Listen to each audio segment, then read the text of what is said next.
Autopen's guilty. The pardon is fake. And with that one claim, the Yellow King's seal began to flake. Autopen, they said, invalidates the deed, and logic, desperate for a stage, took the lead. The cameras rolled, the anchors purred, and suddenly every single word on every single page that had ever been signed without a warm-blooded wrist was no longer real, just an elaborate twist. Biden's pardon, gone. The ink did not flow from veins. Fauci and Milley returned to trial, naked beneath political reins, but the gears turned backward with courtroom precision. Obama's laws, illegal fission.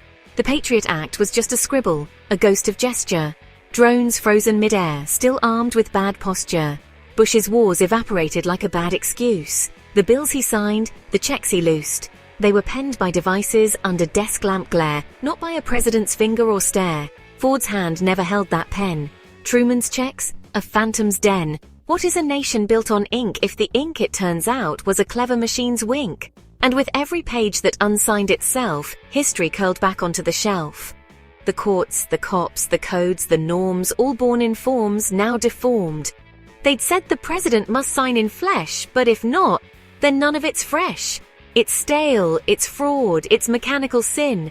From the IRS audit to your grandfather's win at getting the VA to fix his knees. Autopen did it? Then he never got relief.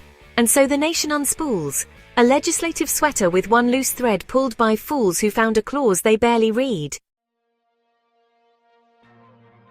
Back through time we go. Clinton erased. The Cold War unfought. Reagan's notes on napkins? Unsigned thought. Nixon never quit. Kennedy was never sworn. The moon landing just a government-born hallucination of a space pen stroke. Back, the ink dissipates like smoke. Social Security is never drafted. FDR never signs. Prohibition never ends. Bootleggers dine. The Civil War, no emancipation script. The parchment was ghostwritten. The logic flipped. Lincoln's name, a forgery scrawled by candlelight. The slaves remain in bureaucratic night. The Bill of Rights, never affixed. Those precious amendments, typographic tricks, for no human hand did seal their fate, and rights are privileges granted too late.